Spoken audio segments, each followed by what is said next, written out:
Welcome to episode 228 of Lucretius Today. This is a podcast dedicated to the poet Lucretius, who wrote On the Nature of Things, the most complete presentation of Epicurean philosophy left to us from the ancient world. Each week we walk you through the Epicurean text and we discuss how Epicurean philosophy can apply to you today. If you find the Epicurean worldview attractive, we invite you to join us in the study of Epicurus at epicureanfriends.com, where you'll find a discussion thread for each of our podcast episodes and many other topics. We're now continuing to discuss the Epicurean sections of Cicero's On the Nature of the Gods.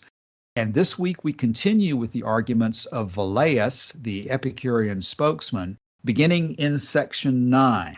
Now, in the time since our last episode, there have been several discussions in our forum that have brought up an issue that we discussed last week that I think is highly relevant and we ought to go back to and then use as a jumping off point. For example, just this morning, we ended up discussing issues that in a roundabout way came back to the question of what things are possible versus what things are not possible from the Epicurean viewpoint.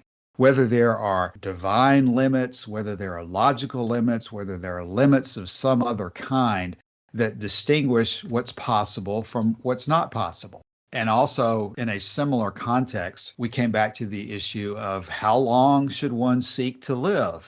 Relating those two things together, there's the question of how long is it possible to live? What is the issue in why it is a very bad idea to be focused on getting unlimited life? What are the limitations of the human lifespan?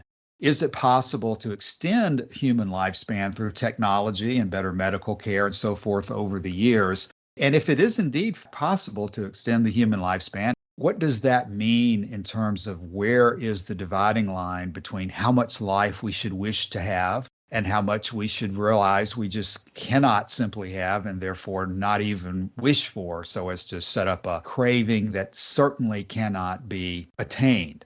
We're not going to be able to answer either of those questions in this episode today, but I think they bring us back to an important point that we can emphasize, and that is that while we're now talking about the nature of the gods, from the Epicurean perspective, not only the nature of the gods, but everything else is determined by what Epicurus identified as his physics, going back to the atoms and the void. Epicurus is not ever going to debate something in isolation and take a position that might conflict with his physics, lest he be accused of being logically inconsistent. And so in every important question, we need to be prepared to apply that requirement of consistency.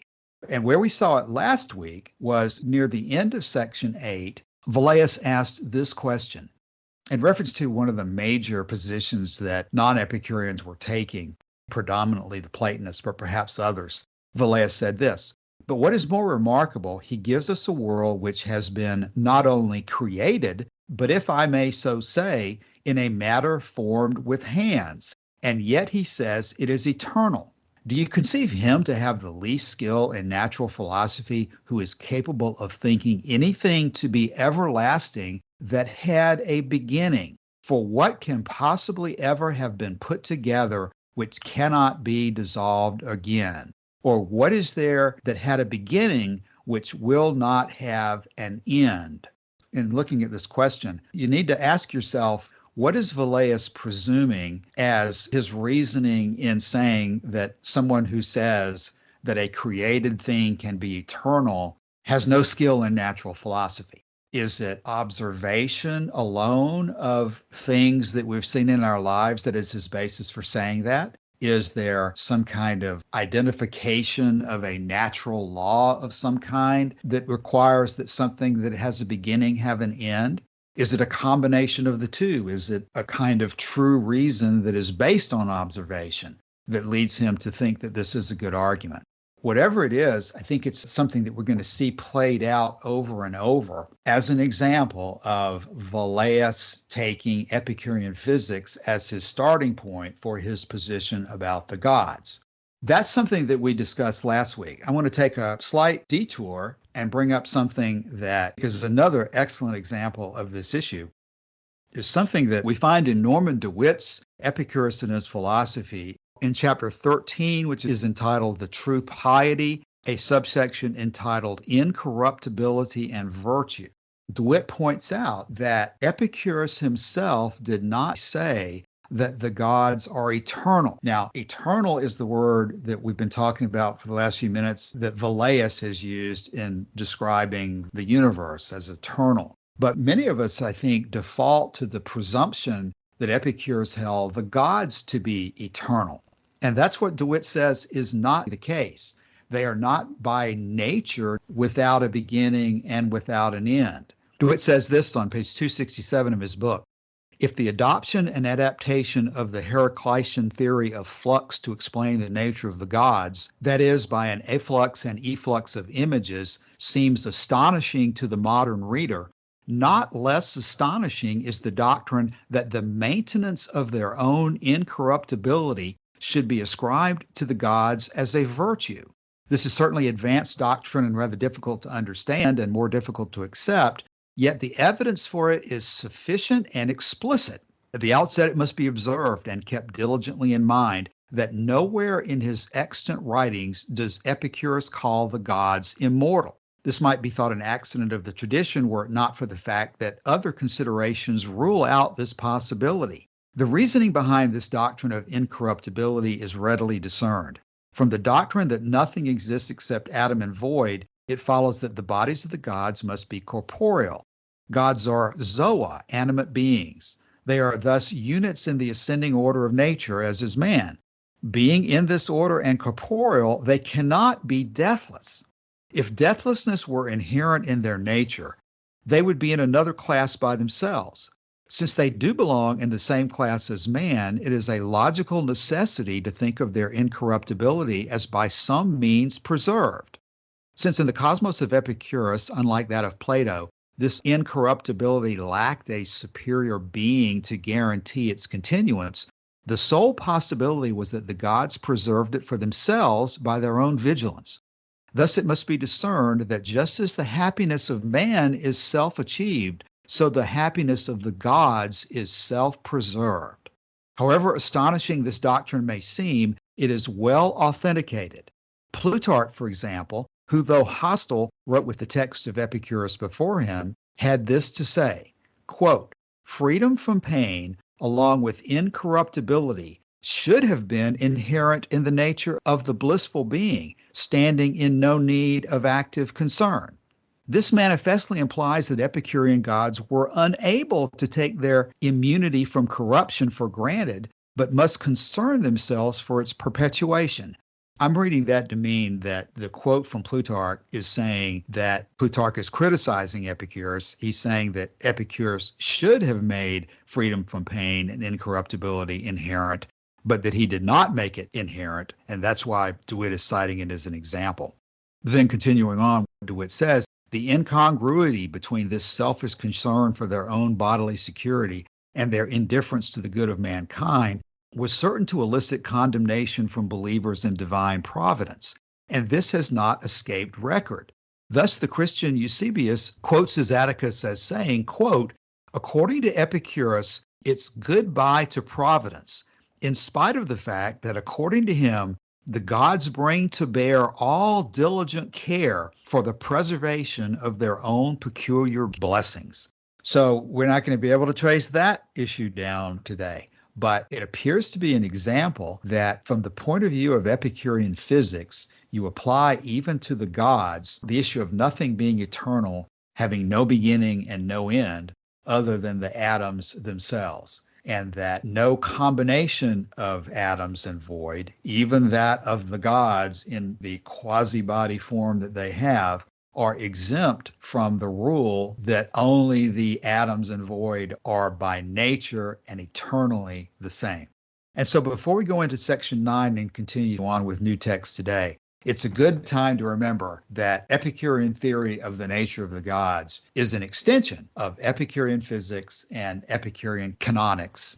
Well, Cassius, you have raised a number of questions there, and I think to get to the heart of some of them at least, we can go back to the biography of Epicurus himself in Book 10 of Diogenes Laertius, who writes, quote, "Upon the death of Alexander of Macedon and the expulsion of the Athenian settlers from Samos by Perdiccas, Epicurus left Athens to join his father in Colophon.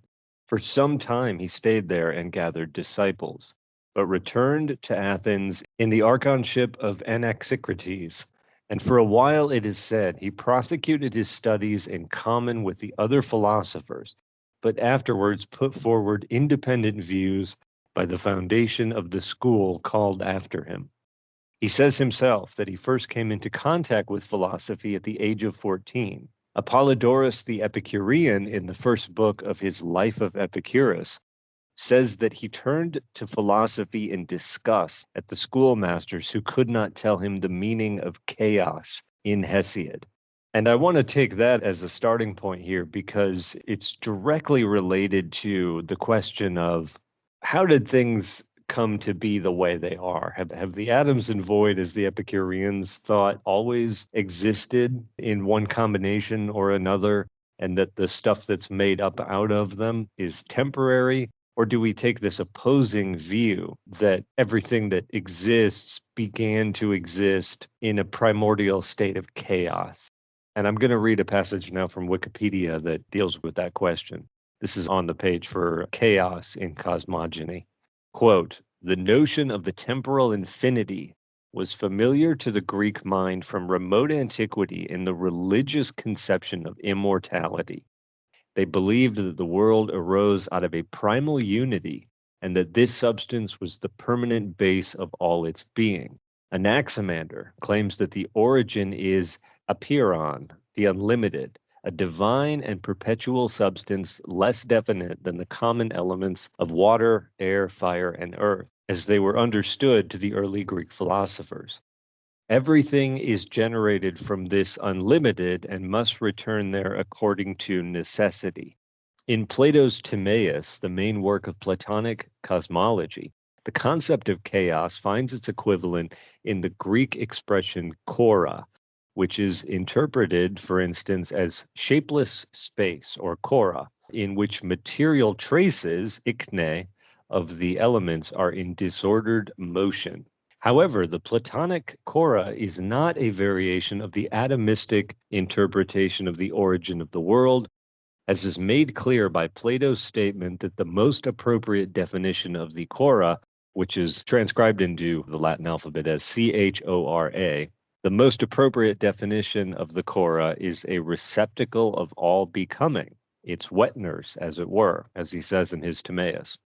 A receptacle for the creative act of the demiurge, the world maker. Aristotle, in the context of his investigation of the concept of space in physics, problematizes the interpretation of Hesiod's chaos as void, or place without anything in it. Aristotle understands chaos as something that exists independently of bodies and without which no perceptible bodies can exist. Chaos is thus brought within the framework of an explicitly physical investigation. It has now outgrown the mythological understanding to a great extent, and in Aristotle's work serves above all to challenge the atomists who assert the existence of empty space. So this goes some way, I think, in laying out the grounds for the argument here, because you have this old mythological interpretation that in the beginning there was chaos. And chaos gave rise to Gaia and Uranus and the other titans and so forth. And then this over time turns into the philosophical understanding of chaos. And it's this philosophical understanding of chaos that Epicurus, as recorded there in Diogenes Laertius, cannot get a straight answer on, cannot get an answer that satisfies his curiosity on this question. And this is sort of the seminal moment in his education, because it's this moment that leads him to consider other physical theories. And the physical theory that he accepts or builds on is the physical theory of atomism. It's the atomism of Democritus and Leucippus. And so at the very first moment when he's branching off on his own as a philosopher, he's rejecting this old tradition, this tradition that there is a beginning, that the beginning was in chaos, and that the first product of chaos was something immortal. And I think that deals directly with the question we have here, which is asked by Velleius when he says, "But what is more remarkable, Plato in his Timaeus gives us a world which has been not only created, but, if I may say so, in a manner formed with hands, and yet he says it is eternal. And this, I think, is why Velleius follows this up with the quote, "Do you conceive him to have the least skill in natural philosophy, who is capable of thinking anything to be everlasting that had a beginning?" So this is the rift. It's the rift between those who start with chaos and those who start with atomism. And atomism has no beginning, right? The atoms and the void have always existed. They haven't always existed in their current configuration. The things that they make up have not always existed, but the atoms themselves have always existed. And in Aristotle, as it says there on the Wikipedia page, this conflict between these two positions is made manifest and discrete because Aristotle is directly responding to atomism, as it says, that chaos theory has now outgrown the mythological understanding to a great extent and serves above all to challenge the atomists who assert the existence of empty space. And that last quote, by the way, is from the online encyclopedia of natural philosophy maintained by the University of Heidelberg, and the original is in German. So I think that helps at least to frame the conversation, which gets us started on what are the more difficult issues, which is how does this understanding of atomism as opposed to chaos relate to Epicurus's understanding of the gods? Because as I've just said, the atoms and the void have always existed, but can we say that anything else that is composed of them has always existed? And the answer, I think, is no.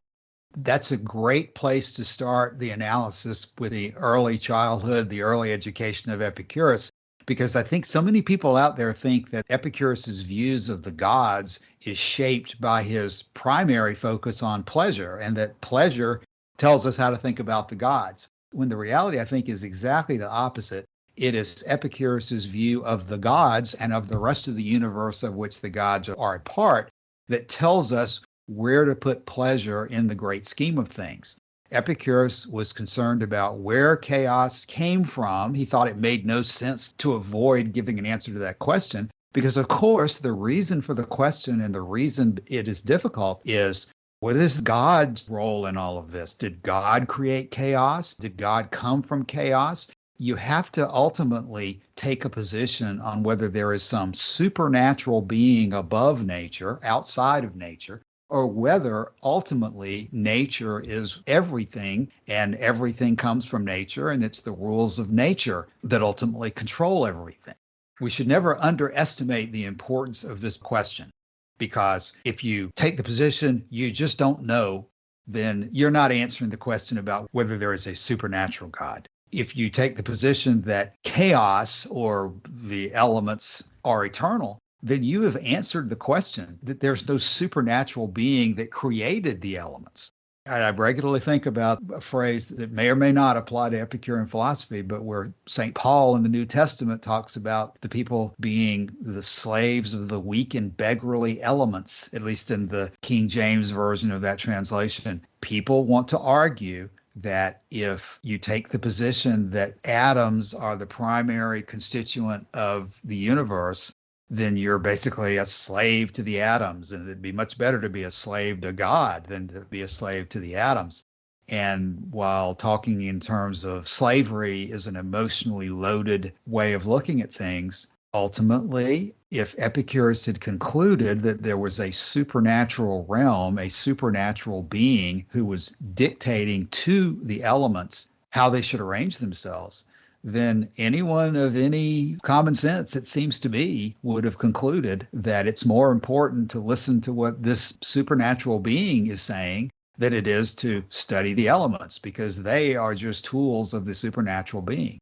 So ultimately, everything in Epicurean philosophy rolls back to that question of whether the ultimate arbiter of truth is the elements or whether there is some external being, external, over, supernatural, above the elements that work with those elements to express the will of that supernatural being. That's what Plato was doing. Sounds like Democritus challenged him with atoms, and Aristotle's viewpoint is somewhat different than Plato's, but it's ultimately siding with Plato in alleging that there's a prime mover or that there's some other force other than the elements themselves that set in motion the elements and control what events take place. And so we saw last week that Velleius is using that argument of a physics test, of a nature test, to set a basic foundation to his understanding of what a god could be. Then in a very similar type of argument, he moves on in what we have as section 9 to say this, quote, "But I would demand of you both," referring to both the academics and the Stoics, "why these world builders started up so suddenly and lay dormant for so many ages. For we are not to conclude that if there was no world, there were therefore no ages. I do not now speak of such ages as are finished by a certain number of days and nights in annual courses, for I acknowledge that those could not be without the revolution of the world. But there was a certain eternity from infinite time, not measured by any circumscription of seasons, but how that was in space we cannot understand, because we cannot possibly have even the slightest idea of time before time was. I desire therefore to know, Balbus, why this Providence of yours was idle for such an immense space of time. Did she avoid labor? But that could have no effect on the Deity, nor could there be any labor, since all nature, air, fire, earth, and water would obey the divine essence. What was it that incited the Deity to act the part of an idol, to illuminate and decorate the world? If it was in order that God might be the better accompanied in his habitation, then he must have been dwelling an infinite length of time before in darkness, as in a dungeon. But do we imagine that he was afterward delighted with that variety with which we see the heaven and earth adorned? What entertainment could that be to the Deity? If it was any, he would not have been without it so long. So that's the first argument. Why did the gods all of a sudden, through an eternal infinity of time, wake up one morning and decide, I would like to meet Marcus Tullius Cicero. And to do that, I have to create the human race, because I have really been lonely without the companionship of Marcus Tullius Cicero to assist me in the Roman Republic and all the different things that Marcus Tullius Cicero did. Why did the gods wake up one day and realize that they had missed these things for an eternity in the past? And his criticism, Cassius, goes slightly further there with the mention of the Roman ædile, I don't know how you pronounce it, ædile, it says on Wikipedia, which was an office in the Roman Republic responsible for the maintenance of public buildings. And so the criticism, I'll quote the sentence again there. And let me interject there, Joshua, that this seems to me to be another example of Velleius's willingness to be pretty direct and caustically criticize his opponents here, because he's comparing their providence and their god of the universe to basically a bureaucratic functionary of a local city. Exactly. That's the point he says. He says, what was it that incited the Deity to act the part of this lowly official? This post was usually assumed by young men who were being positioned for higher office, but this was just one of the things they had to do on their ladder, the cursus honorum, the ladder of honor, or the course of power in the Roman Republic. What was it that incited the Deity to act the part of this office, the ædile, to illuminate and decorate the world, to become a mere custodian of public buildings? So I agree with you, Cassius, that his rhetoric here is awfully biting in some places. And that reminds me, Joshua, in the letter to Pythocles, around section 115, Epicurus himself had said, quote, "The signs of the weather which are given by certain animals result from mere coincidence of occasion, for the animals do not exert any compulsion for winter to come to an end, nor is there some divine nature which sits and watches the outgoings of these animals and then fulfills the signs they give. For not even the lowest animal would be seized by such foolishness, much less one who is possessed of perfect happiness." So it seems to me this is a good example of the willingness of the Epicurus himself to compare the gods to a foolish person who was watching the movements of the animals. And nobody would be so foolish as to do something like that, much less somebody who is possessed of perfect happiness. And here we have Velleius making essentially the same point, that a deity who is possessed of perfect happiness is not going to decide one day to play the role of a lowly bureaucratic functionary and essentially walk around like a street lamp lighter, turning on the lights in the city of Rome. It's just a ridiculous thought to even suggest such a thing. Yes, I think this approach of ridiculing the idea that a god would take so much work on himself was key to the Epicurean response to this. And I think probably one of the best examples comes from a book by Giordano Bruno, who was a fan of Lucretius, called The Expulsion of the Triumphant Beast. And I will post to the thread for this episode a passage from that book. It's rather long, so I won't read it here.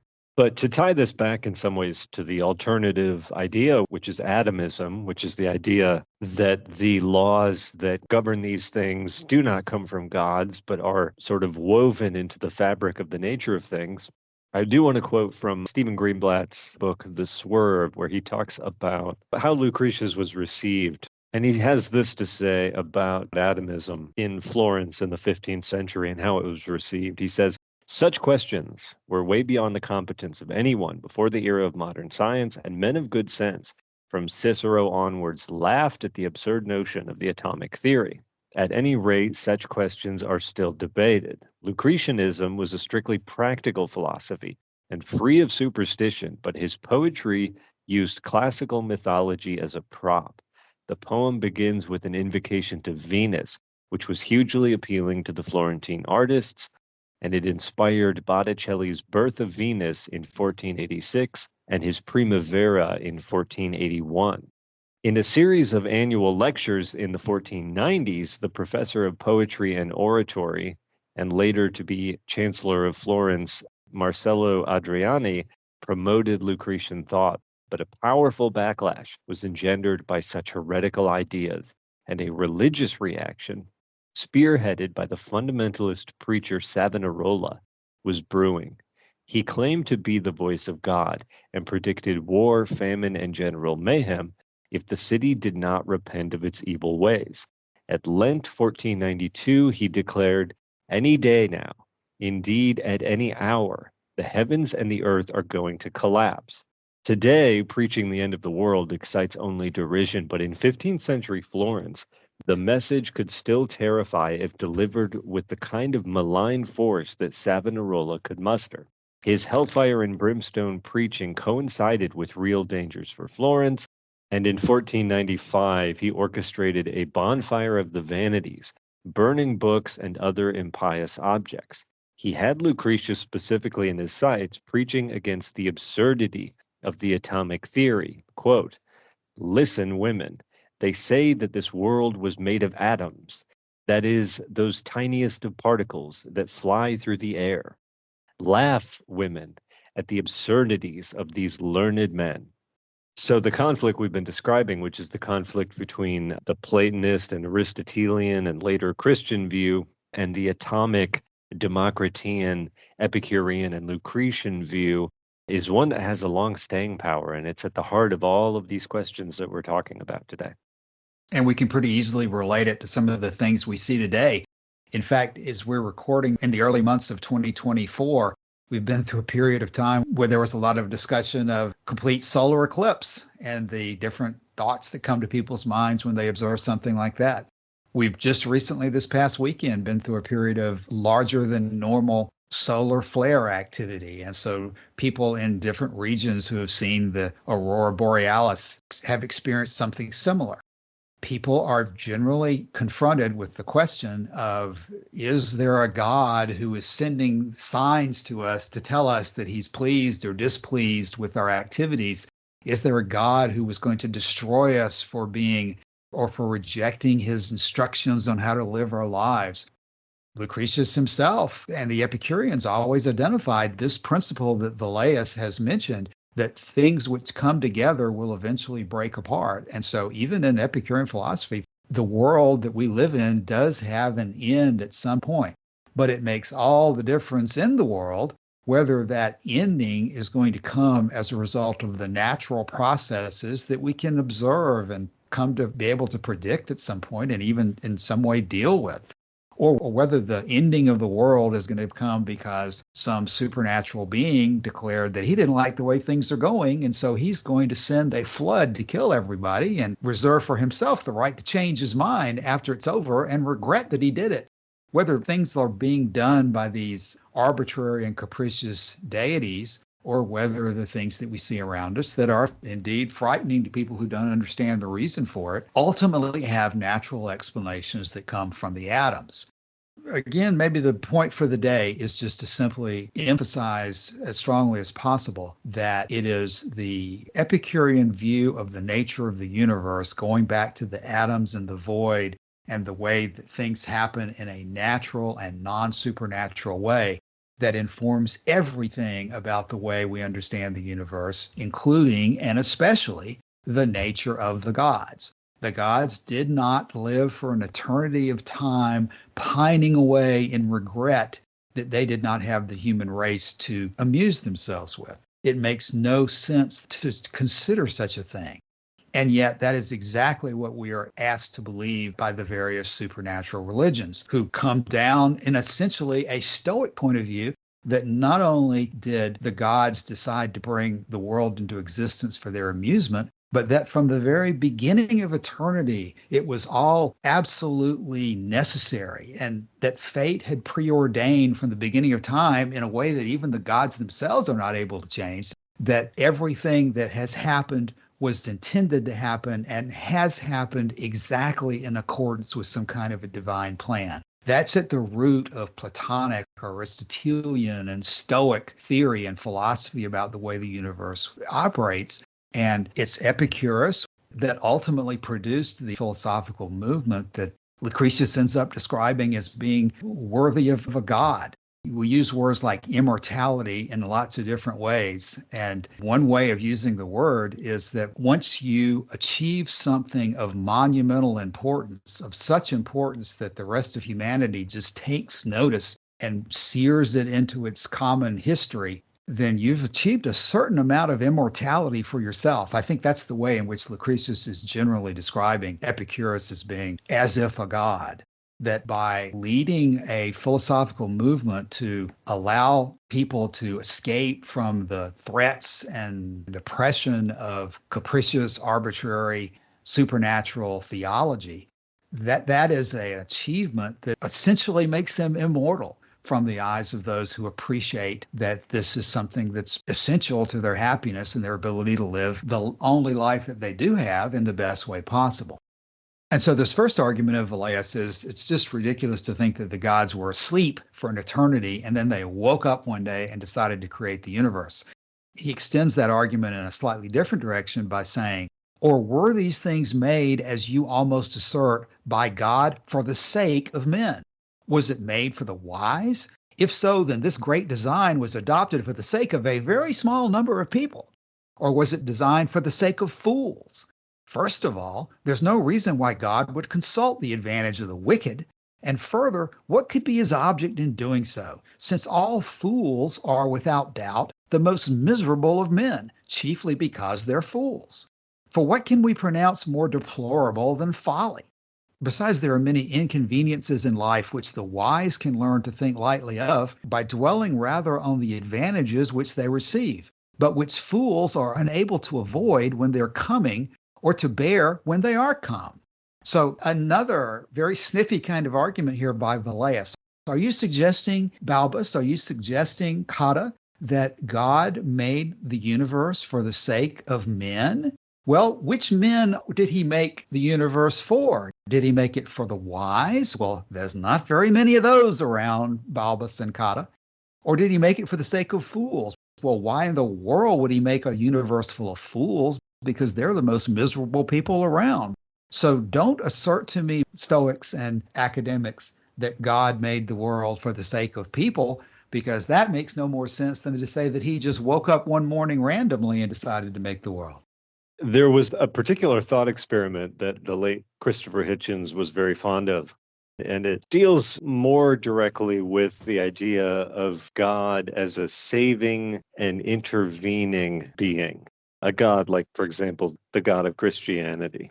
And his question was, I think it's very similar to some of the questions that Velleius is asking here. His question was, how do you reconcile this God with the fact that if you take the age of the human species to be somewhere between 100,000 years and 250,000 years, you have to assume that this being is sitting there watching endless tribal squabbles for 100,000 years. One village wiping out another village, one village dying off from disease. And then finally, after 100,000 years, this being thinks, this has gone too far. I have to intervene. I have to intervene. I have to send the emissaries of my private revelation to these benighted people. And he sends them not to the Chinese where they can already read, for example, not to the Greeks who've developed science and philosophy and so forth, or to the Babylonians who have developed astronomy to a high degree. But he sends them to the most backwards, stony part of the Arabian Peninsula where there's no oil.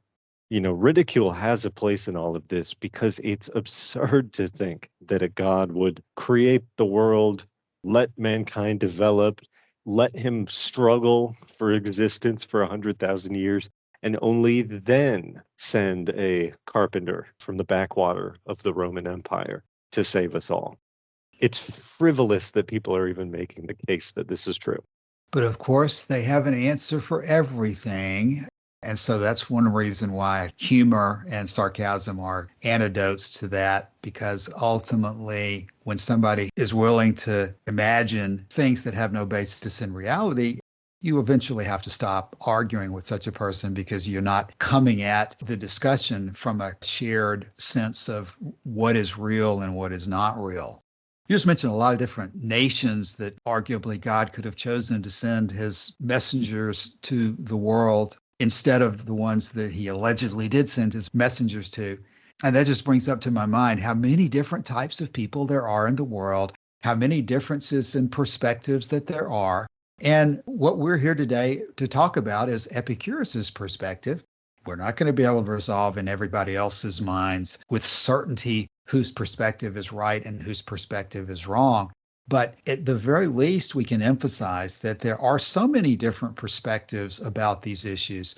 Velleius says in section 10, they who affirm the world to be an animated and intelligent being have by no means discovered the nature of the mind, nor are they able to conceive in what form that essence can exist. But of that I shall speak of more hereafter. At present, I must express my surprise at the weakness of those who endeavor to make it out, not to be only animated and immortal, but likewise happy and round, because Plato says that it is the most beautiful form, whereas I think a cylinder, a square, a cone, or a pyramid more beautiful.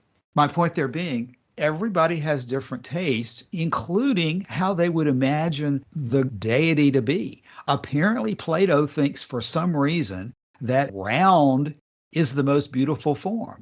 Well, why can't I think that a cylinder is more beautiful than being round, a square more beautiful than a sphere, or even a pyramid more beautiful?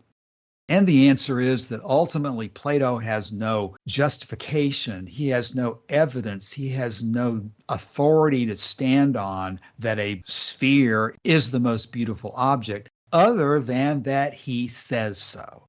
And while that may be good enough reason for Plato to believe how the world operates, it's not a good enough reason for everybody else to believe that, or for us to say, yes, Plato, we agree with you. I think, Cassius, since part of our theme today has been humor and ridicule as it relates to religion, we haven't even touched on Lucian of Samosata, who has a lot to say on this. But I want to quote today from two letters by Thomas Jefferson. The first is a letter to James Smith from December 8th of 1822, toward the end of his life. I think he died in 1826. He says this, quote, "The hocus-pocus phantasm of a god like another Cerberus with one body and three heads had its birth and growth in the blood of thousands and thousands of martyrs. In fact, the Athanasian paradox that one is three and three but one is so incomprehensible to the human mind that no candid man can say he has any idea of it. And how can he believe what presents no idea? He who thinks he does only deceives himself. He proves also that man, once surrendering his reason, has no remaining guard against absurdities the most monstrous, and like a ship without a rudder is the sport of every wind. With such persons, gullibility, which they call faith, takes the helm from the hand of reason, and the mind becomes a wreck. And on the same theme, he says this in the letter to Francis Adrian van der Kemp on 30th of July, 1810. He says, ridicule is the only weapon which can be used against unintelligible propositions. Ideas must be distinct before reason can act upon them, and no man ever had a distinct idea of the Trinity. It is a mere abracadabra of the mountebanks, calling themselves the priests of Jesus. If it could be understood, it would not answer their purpose. Their security is in their faculty of shedding darkness, like the scuttlefish, through the element in which they move and making it impenetrable to the eye of a pursuing enemy, and there they will skulk. So that last image is kind of an interesting one. Sounds like an octopus. Exactly.